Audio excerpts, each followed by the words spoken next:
Hi, my name's Siu Tang, and thank you everyone for coming to Suzhou today, TEDxSuzhou Creative Leap. My name's Siu Tang, as Brian said. I'm the creative director of the Orangeblowfish, and I wanted to share my creative leap from corporate to creative.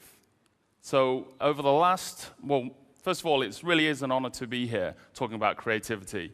My creative career has been quite short. It's only actually been in the last 2 years.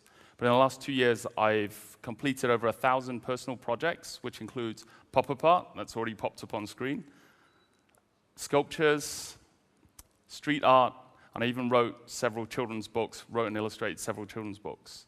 And then I've also completed over 100 paid projects, which includes branding and logo design, editorials for magazines, interior wall art for offices and restaurants, and I also had time to design a line of baby clothes in time for the birth of my son, and that's actually my son up on the screen. Yeah, he's super cute. Thank you. He's my greatest creation, so he's got to be in the presentation. So that was all within 2 years, but as you can see, I'm no spring chicken. I'm actually 37 this year. And so over the last few years, what have I been up to? I've actually been working, first of all, I'll tell you a bit about myself first. So I come from a very traditional Chinese family. My parents went to England for a better life, and they wanted me to get a better education, find a good job, find a nice Chinese wife, and have lots of grandchildren. So when I went to them as a child and said, I want to be an artist, they said to me, the only good artist is a dead artist.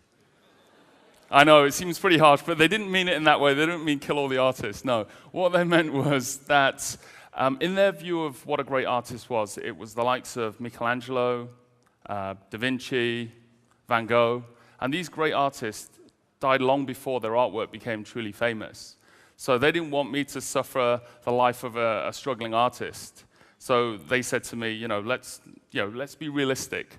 And as a dutiful Chinese son, I listened to them. So off I went, got a nice business studies degree, and then went off into the corporate world for the next 10 years. And so for the next 10 years, I worked within the corporate world, and it wasn't until I started thinking about starting my own family and what I wanted to do for the next 10 years of my life that I started really thinking about whether or not I actually wanted to do a job that I wasn't truly passionate about, and that's something I didn't really love. So I sat down with my wife, and actually we started to discuss, what I was going to. Well, actually, we didn't discuss it at all. I asked my wife for permission, and she's just there, and she said, yes, you can quit your corporate job and start a job in creativity. So thank you very much to my wife for agreeing to that. Then I went and told all my friends, because I was really excited. I was really excited to tell all my friends, look, I'm going to quit. I'm going to start this creative job that I've always wanted to do. And my friends started to tell me I'm crazy, that I was insane, that it was a fool's errand to go and quit a corporate job of 10 years, to go and do an industry I knew nothing about, and all at the age of 34 when we're just about to start a family. But their comments really just drove me even harder to think about how I could make this successful. And so I started to think about what had made me successful within the corporate world and how I could apply that to my creative career path. And so today's talk is about how I came up with these kind of key 3 mantras which helped me to make my creative leap. And the first one is be like Elsie. And this is Elsie. I met Elsie on her 94th birthday. She was taking a day off from work to celebrate her 94th birthday. She was teaching at the time. And I thought to myself, it's crazy, she's 94. She's not retired, she's still working. Most people I know at 94 are retired. And, they're, I don't know, probably watching TV or something. So when it came to meet her on her birthday, I had to ask her the question, why are you still working? And she smiled back at me and said, it keeps me alive. It gives me energy, it keeps my brain active, and I love what I do. I love to teach. And I find that the most important thing is I'm still learning from the students that I teach. I thought to myself, this lady, 94 years old, I actually later found out that she played a key role in the Hong Kong government, and then she actually helped to found and start the ICAC in Hong Kong as well, which fights corruption within government. So this woman had an amazing career within politics, and she was still learning at 94. So when I quit my corporate job to go into creative, I knew that this was something that I could take on board, to always be learning. So when I quit, every day I would dedicate 30 minutes of my day to teaching and learning how to be a better creative. And what that meant was, the first 30 minutes of every day, I would wake up, and before I brushed my teeth, before I had a cup of tea or anything, I would sit down and draw. And what I drew was these kind of comic strips. They weren't particularly great to start with, but it was getting that process going. So every day, I would draw these different illustrations and these different characters. And then I changed it up because, again, I started to learn new techniques. I started to learn how to use Photoshop, Illustrator, and I started to, again, I love comic books, so a lot of it is comic book based. And then I started to, again, create my own characters, and this is from my series called The Doodle Zoo. And I'll just click through some more. These are some of the different characters from The Doodle Zoo. And then for TEDx, when I found out I was doing TEDx, I even did a little teddy bear for TEDx. And then, again, Chinese New Year was coming around. I love gifts, so I thought, why not create my own series of gifts for Chinese New Year to send to friends through WeChat? Don't ask me why he's firing fireballs from his butt. I just thought it'd be funny. And then I drew one day, I thought I'd draw some food. So this is Stinky Tofu.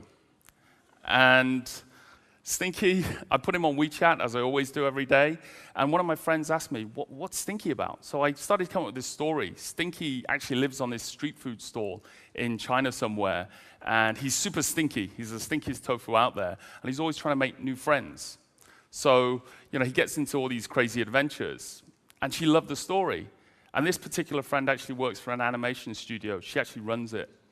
And she asked me if I'm interested in turning him into an animated feature. So we're currently working on kind of making him slightly more cute and getting him ready for the big screen. And this all came about because of mantra 1, be like Elsie, always be learning. Mantra 2, be like Jim. And who's Jim? Jim Carrey. He was in a movie a few years ago called Yes Man, where he played quite a negative individual, where he didn't take any risks or any chances. He was quite afraid of everything that came to him. And it wasn't until he met this guru who taught him to say yes to every opportunity that his life truly changed. And again, when I started to take my leap from this corporate job into creative, I was faced with a lot of the same kind of concerns that you do when you change jobs. And so I decided to take on his mantra. And at one opportunity, I was asked to do some illustrations for a charity event called the Good Gift Fair, which happens every winter in Shanghai. And at the Good Gift Fair, basically, people come in, they make donations, and they get a piece of artwork from an illustrator or an artist. And I was asked, and the first thing that went through my head was, what if nobody gets any of my artwork? What if I sit there for the whole day and nobody's interested in what I'm doing, and I don't help the charity raise any money? I mean, that'd just be the worst thing in the world, and, just ridiculed. But I thought to myself, I've quit my corporate career to take this big leap. So yes, I'll give it a go. So I went home and I started to practice, and I started drawing these different characters just to rehearse. There we are. And on the day of the event, it was a huge success. People queued up. I had a huge line of people waiting for a drawing. I even got this little old lady. She came up because it was cold winter day. She gave me a hot water bottle because she didn't want my fingers to freeze up before it was time for her to get her drawing.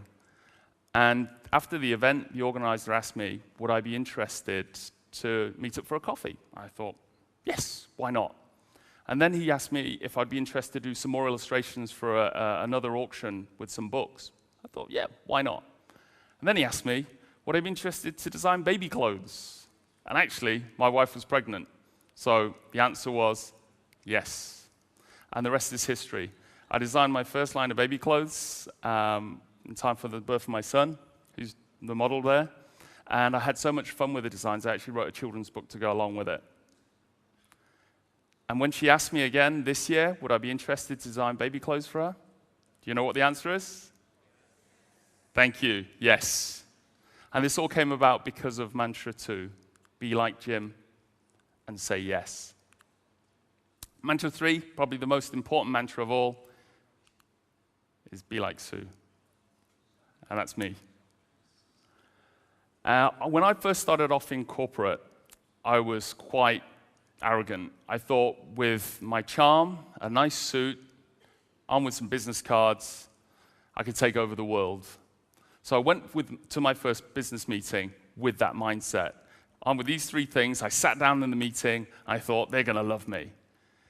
And the client asked me one question, and that was actually the last question they asked me. They asked me if I knew what the company name stood for. And I had done no research for that meeting. I didn't have a clue what it meant. And the meeting ended shortly after that, and that's when I vowed to myself that I would never do that again, that I had to be professional, that you had to be prepared. And again, when I quit my corporate job to go into the creative world, I soon realized that I didn't have a lot of experience within this creative field, so why would someone want to work with me rather than someone with a lot of experience? But I knew that with my professionalism that I could go in there and pitch for work, and clients would be confident that I would deliver. Now, I do a lot of interior wall art for restaurants and offices. This is for an office. And so a lot of the work I do is within that industry. And one client that I got to work with was an app development company in Shanghai. They wanted an interior wall art that represented their brand and also a bit of their heritage. So I went away, did my research, found some key insights about the brand and also about the company, and then how the wall art would work. And this is the work that I did for them. And at the meeting, we talked over it, and they loved the designs. At the end of the meeting, though, they actually asked me if I'd be interested to design iPhone apps. And I was speechless. You know, I had to be honest with them and tell them, the most I know about iPhone apps is how to turn them on my mobile phone. But they said they weren't so interested with me to do the programming. It was more about looking at how to get the creative out, to do the designs, how people work through the app. So I sat there thinking, what do I say? Do I say yes? And Jim was in the back of my head saying, say yes, you've got to say yes. This is a fantastic opportunity. So of course, I said yes. And then I went away for the next week and did my research and came back to them with this. I created a lady to talk people through the app, so she's the sales trainer within the app. The overall user experience, so how people actually move through the app. And then I also created some of the games within the app. And this all came about because of mantra 3, be like Sue and be professional. Now, my latest project is for a new restaurant opening soon in Shanghai. And I was asked to come on board quite early on to work with them, to come up with the name of the restaurant, design the logo, and all the visual identity within the space. And this is just some of the work that I've done for them. So I designed the business cards to look like laundry tickets. And then I designed a huge piece of string art within their lobby, which is representative of kind of laundry lines you find all over Shanghai. And then my favorite part of the project was actually to design the menus, which, when you hold them, they're actually designed to look and feel like washboards that you find. And in all honesty, 2 years ago, I would never have dreamed that I would be working on such a large project and be in charge of everything. And that's only been possible because of my 3 mantras. Be like Elsie, and always be learning. Be like Jim, and say yes. I forgot what to say there. And be like Sue, and be professional. And I truly believe that if anyone else here in this room, it doesn't matter if you're like myself and you were 34, you were in a job for 10 years, or if I talked to some students down here today, and you're looking to come out of university and go into a creative career, I truly believe if you follow these 3 mantras, you can also be successful. So thank you for listening today.